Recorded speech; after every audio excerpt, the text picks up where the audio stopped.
നമസ്കാരം, മറ്റൊരു വീഡിയോയിലേക്ക് സ്വാഗതം. നമ്മുടെ ഈ കുംഭഭരണി കഴിഞ്ഞു. അപ്പോൾ കുംഭഭരണിനെ കുറിച്ച് എന്തെങ്കിലും ഒക്കെ ഞാൻ പറയണ്ടേ? കാരണം 50-ാം വയസ്സ് എത്താൻ പോകുന്ന എനിക്ക് എൻ്റെ കുഞ്ഞുനാളിൽ കേൾക്കുന്നതാണ് അരക്കാവ്. 18കാവിലെ ഭരണി. അതിൽ അരക്കാവ് എന്താണെന്ന് കഴിഞ്ഞ വർഷം വരെ, അല്ലെങ്കിൽ ഈ വർഷം 2-3 ദിവസം മുന്നേ വരെ എനിക്ക് ഉത്തരമില്ലായിരുന്നു.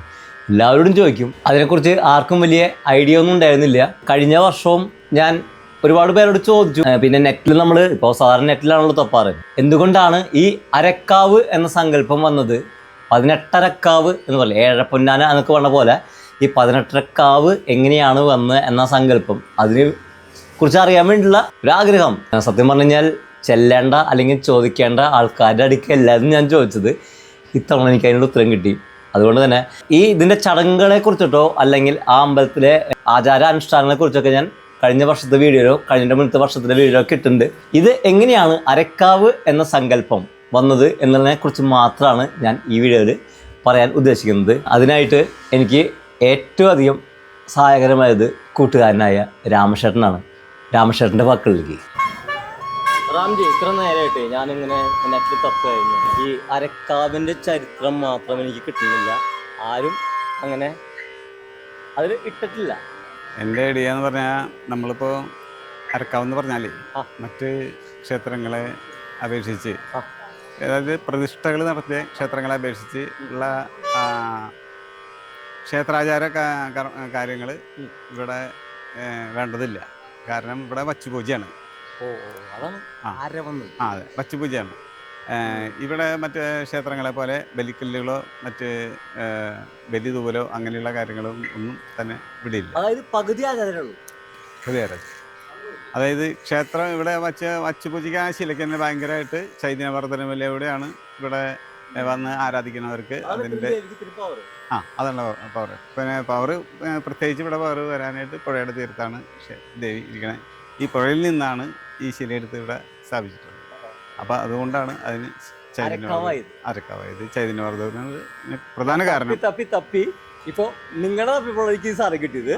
ഓക്കെ, താങ്ക് യു രാമേഷേട്ടാ. ഓക്കെ, ഇനി പറയാനുള്ളത് മറ്റൊരു കാര്യം. പണ്ട് പ്രഭാഷണങ്ങൾ കേൾക്കുക, അങ്ങനത്തെ കാര്യങ്ങളൊക്കെ എനിക്ക് ഒരുപാട് പുസ്തകങ്ങൾ വായിക്കുക, അതൊക്കെ ആയിരുന്നു എൻ്റെ ഏറ്റവും വലിയ ഹോബികൾ. ഇപ്പോൾ അതൊന്നും ഇല്ല.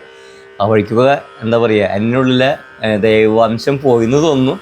ഇപ്പം അങ്ങനത്തെ സംഗതിക്കൊന്നും പോകാറില്ല. എങ്കിൽ കൂടി അന്ന് ഒരു മഹാ വ്യക്തി ഇവിടെ വന്ന് ഒരു പ്രഭാഷണം നടത്തിയിരുന്നു. അദ്ദേഹം പറഞ്ഞു, ജീവിതത്തിൽ ഒരു നാൾ ഈ അമ്പലം, ഈ ക്ഷേത്രം ഒരു മഹാക്ഷേത്രമായി മാറും. അരക്കാവ് എന്ന സങ്കല്പം, അന്ന് അരക്കാവ് എന്ന സങ്കല്പത്തിൽ ആൾക്കാർക്ക് അറിഞ്ഞു വരുന്നുണ്ടായിരുന്നുള്ളൂ. അപ്പോൾ അദ്ദേഹം അന്ന് പ്രവചിച്ചിട്ടുണ്ടായിരുന്നു.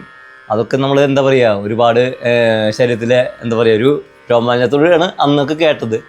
എങ്ങനെയാണ് ഇനി മുന്നോട്ടുള്ള പദ്ധതി? മുന്നോട്ടുള്ള പദ്ധതി ഈ ക്ഷേത്രവുമായിട്ട് ബന്ധപ്പെട്ട് ഈ തട്ടകത്ത് ഈ അമ്മയെ വിശ്വസിക്കുന്ന ഒട്ടനവധി ഭക്തജനങ്ങളുണ്ട്. ഈ ഭക്തജനങ്ങൾ ഈ പദ്ധതിയുമായിട്ട് ഈ പദ്ധതിയുമായിട്ട് മുന്നോട്ട് പോണ ആ സാഹചര്യത്തിൽ ഒരു കൂട്ടായ്മയുണ്ട്. അവർ ഈ തട്ടകത്തെ ഭക്തജനങ്ങൾ ഇതിനു വേണ്ടിയിട്ട് എന്തും ചെയ്യാൻ തയ്യാറാണെന്നാണ് പറഞ്ഞത്. ആ ഒരു അവരൊരു ബലമാണ്, അവരൊരു ബലമാണ് നമുക്ക് ഈ പദ്ധതിയുമായിട്ട് മുന്നോട്ട് പോകാൻ. ഏകദേശം 1 കോടിയോളം, 1 കോടിയിലും മേലെ വരും. 1 കോടിയിലും മേലെ. അത് സ്വർണ്ണാണ് പൂശണേ അതോ? ശ്രീകോവിലും മുഖമണ്ഡപവും ചെമ്പോലമേയും അതെ. നടപ്പന്തലുണ്ട്. പിന്നെ പാട്ടമ്പലം പുതുക്കിപ്പണിയും. പണ്ട് കാലത്തെ ഞാൻ ഇവിടെ ഒരു പ്രഭാഷണം കേട്ടിരുന്നു. അദ്ദേഹം പറഞ്ഞിരുന്നു ഈ അമ്പലം ഏറ്റവും വലിയ അമ്പലമായിട്ട് ഓർമ്മയുണ്ടോ? അന്ന് കേട്ടിരുന്നു ഞാൻ. അപ്പോൾ അത് ചോദിച്ചത്, അതൊക്കെ എത്തിപ്പെടാൻ നിങ്ങളൊക്കെ ഭഗവതി എന്താ പറയുക സഹായിച്ചിട്ട് എത്തിപ്പെടട്ടെ. ഈ അമ്മയിൽ അടിയുറച്ച് വിശ്വസിച്ച എല്ലാവരും നല്ലൊരു നിലയിൽ എത്തിയിട്ടുണ്ട്. അതാണ് ആൾക്കാരുടെ ഈ ക്ഷേത്രത്തിന് വേണ്ടി എന്തും ചെയ്യാനുള്ളൊരു അതൊക്കെ ഇപ്പോൾ ആയിക്കൊണ്ട് വരികയാണ്. അതുകൊണ്ട് തന്നെ ഈ അമ്പലത്തിൻ്റെ പുരോഗതിക്കായിട്ട് രാമേഷേട്ടനോട് ഞാൻ പറയാണ്, എന്നെക്കൊണ്ട് സാമ്പത്തികം എനിക്ക് പറ്റില്ല, വേറെ എന്ത് സഹായം വേണമെങ്കിലും നമ്മൾ ചെയ്തു തരാം, സാമ്പത്തികം ഒഴിച്ച് ബാക്കി. അപ്പോൾ സാമ്പത്തികമുള്ളവർ അതും ചെയ്യുക. ഇത് ഒരു അപേക്ഷയാണ്. അത് ഭഗവതിക്ക് വേണ്ടിയാണ്, നമ്മുടെ സംസ്കാരത്തിന് വേണ്ടിയാണ്, നമ്മുടെ തൃക്കൊന്നിന് വേണ്ടിയാണ് എന്ന് പറഞ്ഞുകൊണ്ട് ഞാൻ അവസാനിപ്പിക്കുകയാണ് ഈ വീഡിയോ. അപ്പോൾ ഓക്കെ, അടുത്ത കുംഭഭരണിക്ക് എല്ലാവരും വരണേ. രാമചേട്ടൻ ഒറ്റ കാര്യങ്ങൾ പറഞ്ഞുള്ളൂ, ഭക്ഷണം കഴിച്ചിട്ട് പോവാന്ന്. അതെനിക്ക് ശരിക്കും 8ൻ്റെ പണി കിട്ടി. നല്ല ഷുഗർ ഉള്ള ഒരു സമയത്താണ് നിൽക്കേണ്ടത്. എന്ത് രസമായിരുന്നു ആ ഭക്ഷണം എന്നറിയോ. ഞാൻ നന്നായിട്ട് ഭക്ഷണവും കഴിച്ചു, നന്നായിട്ട് പായസവും കുടിച്ചു. അപ്പോൾ 2 ദിവസം കടുപ്പായി. അത് കാരണം കൊണ്ട് എനിക്ക് 2ാമത്തെ ദിവസത്തെ ഒരു വർക്ക് എടുക്കാനും പറ്റിയില്ല. അതുകൊണ്ടാണ് ഞാൻ പറഞ്ഞത് ബാക്കിയുള്ള വർക്കുകളൊക്കെ കഴിഞ്ഞ വർഷം തന്നെ കാണേണ്ടി വരും. കാരണം ആ വർക്കുകളൊന്നും എൻ്റെ കയ്യിലില്ല. കൂട്ടുകാരന്മാരോട് എടുക്കാൻ പോകുന്നുണ്ട്, എന്നാലും മറ്റുള്ളവരുടെ വർക്ക് ഞാൻ ചെയ്യാറില്ല. കാരണം എനിക്കൊരു ഐഡിയ കിട്ടില്ല.